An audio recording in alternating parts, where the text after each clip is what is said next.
Anytime you come into a contact with an officer and they look at your record, you think that you'll get the benefit of the doubt. Be careful. That's all I'm going to tell you is be careful. If you have that kind of attitude and you go into it, Have attitude, Judge, is just, I understand, I messed up. I messed up. It's no one's fault but mine. Y'all really treated me like I'm constantly getting in trouble for it. I'm not. criminal court, did you think this was going to be rainbows and gumdrops? No. We set the case for trial today. That's it. I'm not here to play games. Pause right here. This is already going sideways. When a defendant walks into court thinking confidence equals control, that's usually the fastest way to lose both. Judges don't reward ego, they punish denial. And here's the wild part. Everything the judge is about to say is meant to help this guy avoid ruining his own future.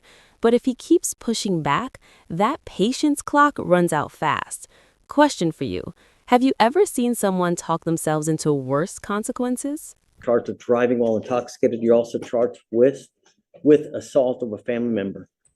You're facing up to a year on the assault case and or a $4,000 fine. And on the DWI, you're facing up to 6 months in jail and or a $2,000 fine.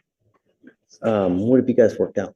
So for he's pleading time served on the DWI, 13 months deferred on the assault conditions. Okay. Is this how you understand this agreement? I'm sorry. You have two agreements on both of your cases. On the DWI, they've offered you 3 days in jail, credit for the 5 days that you've done. But you need to understand that that charge will go on your record. It's going to be there for the rest of your life. From now on, you are facing a minimum of 30 days in jail. So this time served, it's a minimum of 30 days in jail. Anytime you get pulled over, an officer's going to look at your record, they're going to see this. What do you think they're going to do if you smell like alcohol or dope? Right. I would never, even if you've had a sip of alcohol, I would not get into a car because it is a humongous risk. As far as the assault of a family member is concerned, you've worked out an agreement. They're offering you a 13-month deferred. Deferred is a type of probation that if you successfully complete it, you do not end up with a conviction on your record. You must understand, though, that this comes with an affirmative finding of family violence, meaning that if you ever pick up another one of these cases, even if you successfully complete the deferred, you will be looking at a third-degree felony, a minimum of 2 years in prison, a maximum of 10 years in prison. You can also never own a gun or ammunition as well. You will be signing this other piece of paper here, which is a written admonition that you are ineligible to possess a firearm or ammunition as a result of this plea bargain agreement as well. What you need to understand, it's firearm is a very loose term. So you need to understand, if you don't understand what a firearm is or what a weapon is, you need to talk to a lawyer because that's one of the conditions. Do you understand? When you pick up criminal cases, there are a lot of collateral consequences, as you now see. It can impact you in ways that you never, ever see. That's why you need to strive to never pick up any kind of cases. And when you pick up multiple successive cases, it kills you. And now you're ending up with these things, with both of these. Anytime you come into a contact with an officer and they look at your record, you think that you'll get the benefit of the doubt. Be careful. That's all I'm going to tell you is be careful. Now, part of the agreement on the deferred, you need to also understand you give up nearly every right known to man by entering this agreement. If you fail to live up to the terms of this agreement, we will issue a warrant for your arrest, put you in jail, and now you're looking at an entire year that you authorized to put you in custody if you violate this. Do you understand? For you to complete this successfully, you have to do a batterers intervention prevention program, what's called a BIP class. This is a 15-week, I'm sorry, is it it's 18, right? 18-week class that you have to go to 1 time a week for 8. You don't have to do this. You can set your cases for trial if you don't want to do this. Well, look, if you have that kind of attitude and you go into it. Have attitude, Judge, is just, I understand, I messed up. I messed up. It's no one's fault but mine. I understand that, but y'all really treated me like I'm constantly getting in trouble for it. I'm not. I mean, I understand. I got a DUI and I ended up catching another. Criminal court. Did you think this was going to be rainbows and gumdrops? No, I didn't think that. I'm just, it's just. Let's break this down because this is a huge legal moment. A deferred sentence sounds like a win, but it comes with landmines. That affirmative finding of family violence isn't symbolic, it's permanent. One more case like this, and the law automatically upgrades him to a felony with real prison time. No judge discretion, no sympathy. The system is basically saying, this is your one exit ramp. Miss it, and you're done. Do you think most defendants actually understand how thin this line is? And here's the thing, though, Mr. Faris, what you need to understand is if you think it was bad here, that's what you're saying to me now. If you think it's bad now, wait till you get out there in the free world with even more conviction on your record. Life will only get more difficult with the more convictions that you get. I hadn't been getting in trouble for the past year. I got that DUI in 2020.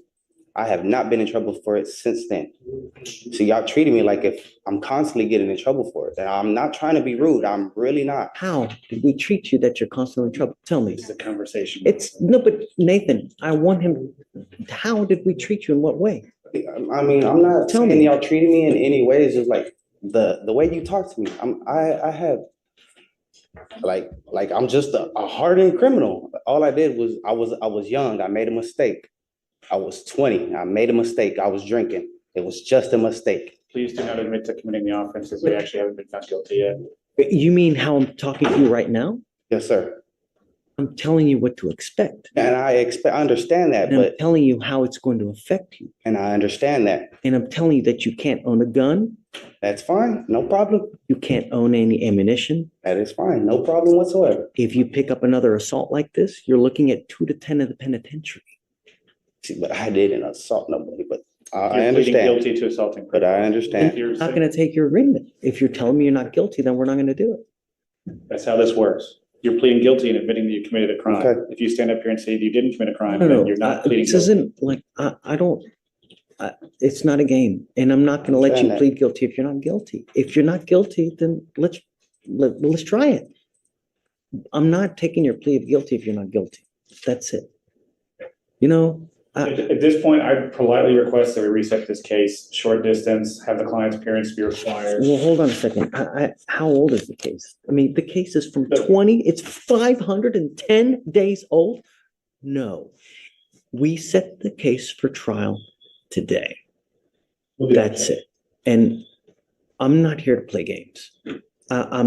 If you're either guilty or you're not guilty, but we don't plead people guilty when they're not guilty. That's not a game that we play here. And understand, the way I talk to you now is in hopes that you don't pick anything up in the future, because I haven't. do you know how many times I hear that? I'm pretty sure you hear it on an everyday basis. I'm Every- sure you do. Same. But I'm the one that I am one of those persons that means it when he says it. I'm gonna hit the pause button. You pick up a case in 2020, and now you pick up a case in 2023. I'm gonna hit the pause button here. What you're getting upset about is actually the language that the judge is required to say. He's not admonishing you about anything special about your case. He doesn't care anything about you, but what you're pleading guilty to No, carries you're- with it these consequences. I understand. If you plead guilty to an assault family violence, there's an affirmative finding of family violence, as was explained to you. A second offense is automatically a third-degree felony. Third-degree felony punishment range is 2 to 10. If it's a strangulation, it's now 2 to 20 because it's a second-degree felony. This is automatic, has nothing to do with you, only has to do with what you're pleading guilty to. The DWI is similar in concept.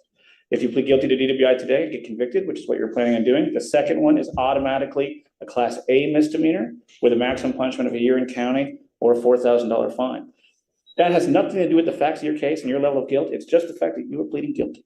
At the same time, I don't like this conversation. We're walking away, and we're going to have a later court date. So you go over here. So if you want to continue on the DWI and tee up the assault, we can do that as well. No, Judge. With him, we're not doing any pleas. At your request, we'll set the case for trial. I'd ask for 30 days. I'll have a conversation with Totally. him. And if he wants to do the plea, we can do the plea. And he will come up here with the proper understanding. It's not a big deal, but we either said it today or we. Oh, Yeah, I'll just set okay. it today because it'll be long enough that we can have a conversation. This is the moment the room locks up. You cannot plead guilty while insisting you didn't do it. Legally, that's a contradiction, and judges hate contradictions because they signal future problems.